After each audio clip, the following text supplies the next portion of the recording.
Secretary of War, Defense, Pete Hegseth addressed top military leaders from around the world. I'm Haley Hoffmeister, and welcome to a news show. By the time this makes it to your eyeballs, the government might or might not be shut down. Either way, here's what the president had to say about it.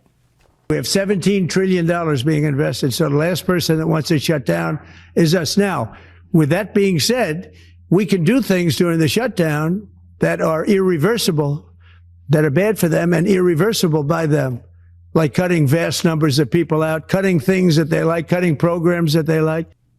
Wait, they can do things during the shutdown? But do Republicans really want to shut down?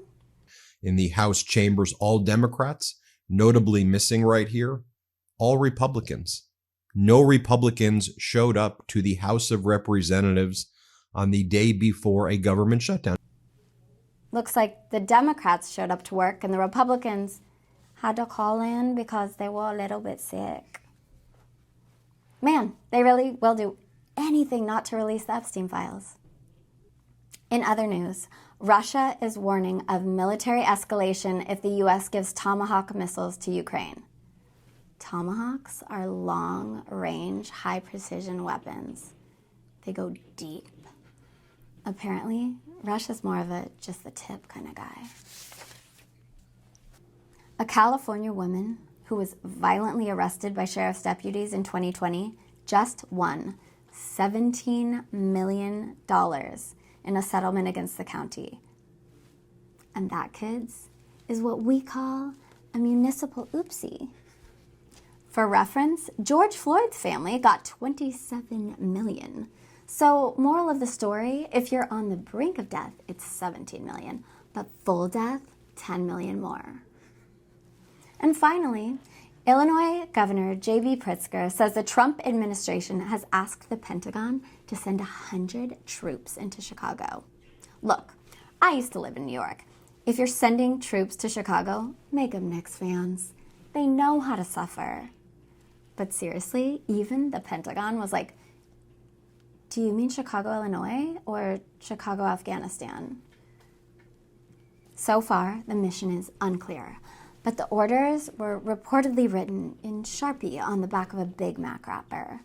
The price tag on this deployment is going to cost somewhere in the vicinity of $17 trillion. That sounds about right. The Secretary of War, Defense, Pete Hegseth, held a rare meeting yesterday with the military's top brass. We're covering it in our segment. This could have been an email.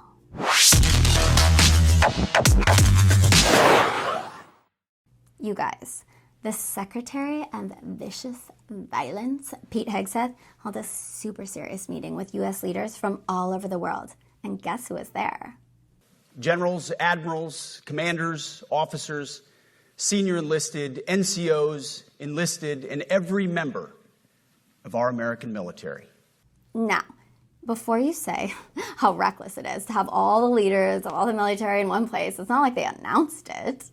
But even those told to attend the meeting do not know what prompted Hegseth's call and what will be discussed. The Pentagon saying only the Secretary of War will be addressing his senior military leaders early next week. Yeah, but they didn't say where. Defense Secretary Pete Hegseth summoning all U.S. general officers and admirals in command positions and senior enlisted leaders to a meeting at the U.S. Marine Corps base in Quantico, Virginia. But still, it's not like there's a photo of what the generals look like. Generals and admirals who were in the room who were forced to leave the bases where they were stationed across the world. At least tell me the Secretary of Mortal Kombat delivered a strong message. To our enemies, F-A-F-O. Okay, so he delivered a meme. Could have easily sent an email, or better yet, a group text. I mean, we know he knows how to use Signal, but I guess delivering it in person counts for something, right? The Secretary of SAW 1 through 5, not 10 because it's not Hegseth enough, went on to give Donald Trump more credit for military strength than any military leader in the room. As President Trump has said, and he's right, we have the strongest, most powerful, most lethal, and most prepared military on the planet. That is true, full stop. Nobody can touch us. It's not even close. This is true largely because of the historic investments that he made in his first term, and we will continue in this term. But it's also true because of the leaders in this room. Was he trying to lose the room, or? For too long, we've promoted too many uniformed leaders for the wrong reasons.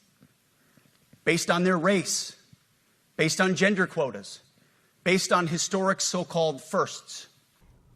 Well, there go the minorities. Right now, I'm looking out at a sea of Americans who made a choice when they were young men and young women to do something most Americans will not. To serve something greater than yourselves, to fight for God and country, for freedom and the Constitution. And the presidents. No more identity months, DEI offices, dudes in dresses. Suck it, RuPaul. Frankly, it's tiring to look out at combat formations, or really any formation, and see fat troops. Likewise, it's completely unacceptable to see fat generals and admirals in the halls of the Pentagon. Oh man, there went the rest of the room. Also today, at my direction, every warrior across our joint force is required to do PT every duty day. Should be common sense. I mean, most units do that already. But we're codifying it. And we're not talking like hot yoga and stretching. Has he ever done yoga in 105 degrees? Let's be real. Being able to do a bound lotus pose in a POW camp would probably be more apropos than a pull-up. Pull-ups, 100 push-ups, you try to get under 5 minutes. You go, Glenn Coco. And also, as the commander-in-chief of our military, shouldn't the physical fitness rule apply to the president? Just trying to be consistent, because El Presidente Ejercicio can't even touch his toes. And we just signed a document. This is, sorry about that. This is it. A very important document. A little windy out here. The secretary of, wait, this just in. He wants to be called Dr. Otto Octavius. Went on to threaten their jobs. As you have seen, and the media has obsessed over, I have fired a number of senior officers since taking over. The previous chairman, other members of the Joint Chiefs, combatant commanders, and other commanders. The rationale for me has been straightforward. It's nearly impossible to change a culture with the same people who helped create or even benefited from that culture. And then undercut almost everything he talked about. The new compass heading is clear. Out with the Shirellis, the Mackenzies, and the Millies, and in with the Stockdales, the Schwarzkopfs, and the Pattons. Schwarzkopf and Patton, no way those guys could do even one pull-up, much less a downward dog. They were fat. Matter of fact, that's a general's job. Get fat and yell at people. Their bodies are tired. Have you seen John Cena walk? I mean, he's in great shape, but he's all hunched over from years of fighting. You can only do it for so long. Babe, let the generals get fat. They earned it. It's not like they dodged the draft because of bone spurs. That would be shameful, and who could follow anyone like that? Anyway, the Green Goblin finally defined what the military is, who they are, and why they exist. You kill people and break things for a living. You are not politically correct and don't necessarily belong always in polite society. They sound dangerous. Yikes. He then walked off the stage to thunderous applause and appreciation. Because we are the War Department. Godspeed. Room, attention.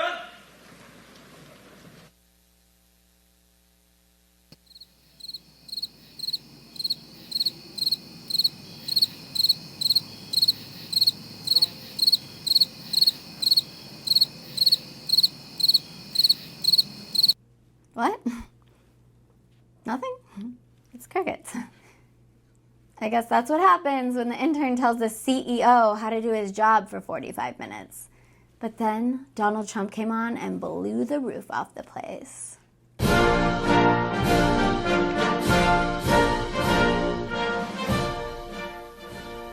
Thank you very much, Pete. Great job you're doing, too. Fantastic job. I've never walked into a room so silent before. This is very... Oh, don't laugh. You're not allowed to do that. Just as a comedian, he should probably get a stronger opener. But the president did not waste time getting to the important stuff. Like what I called the Gulf of America, because to me it was always the Gulf of America. I could never understand. We have 92% of the frontage. He literally talked about that for 2 minutes, and then things got really interesting. I rebuilt our nuclear, as you probably know, but we'll upgrade that also and just hope we never have to use it. We have to hope we never have to use it, because the power of that is so incredible. I see things I don't think they'd show it to you. I really wouldn't want them to show it to you.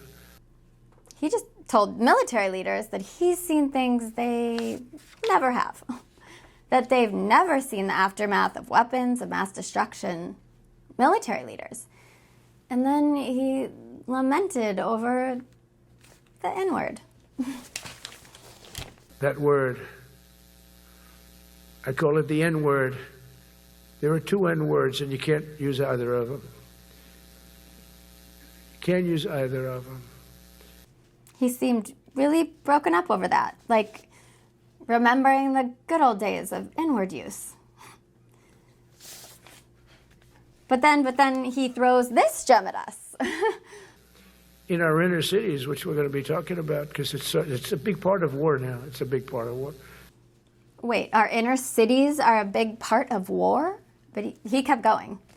Our firemen are incredible. They're up in one of these ladders that goes way up to the sky, rescuing people, and you have animals shooting at them, shooting bullets at firemen. People are shooting at firefighters? He must be referring to that tragic story about 3 firefighters being ambushed in Idaho, which I'm not trying to make this political, but Idaho is a red state for those who are keeping track, and Idaho's kind of a dick. Where were you, in the fucking panhandle? Also, I'm not sure if you're aware, but President Trump deals with vicious people every day, just like our military. The vote that I got from the military, and they're vicious people, that we have to fight, just like you have to fight vicious people. Mine are a different kind of vicious.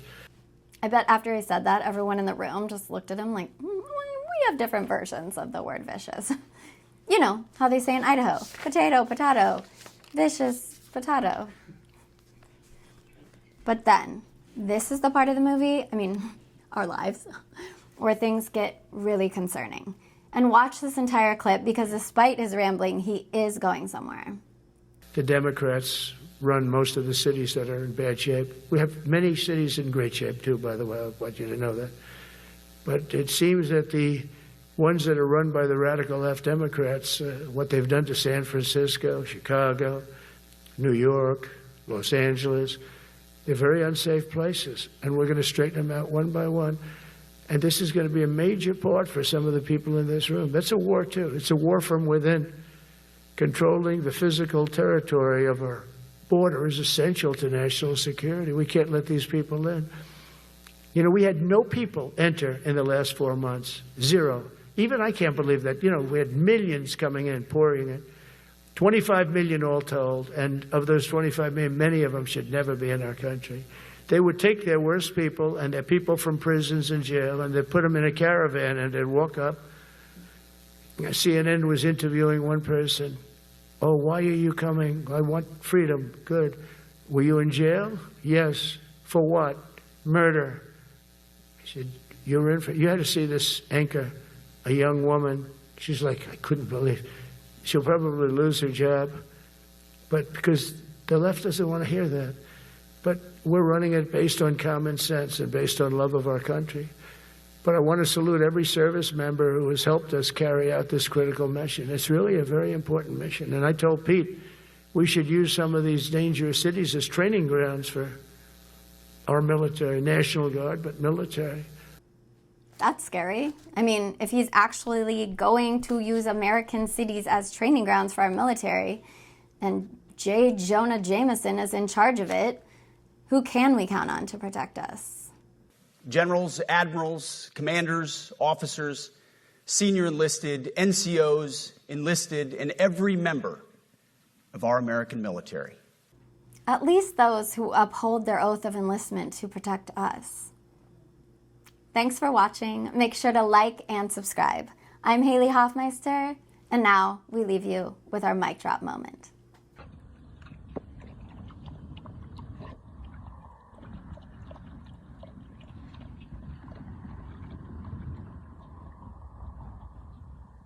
Sorry. You're killing me. If you're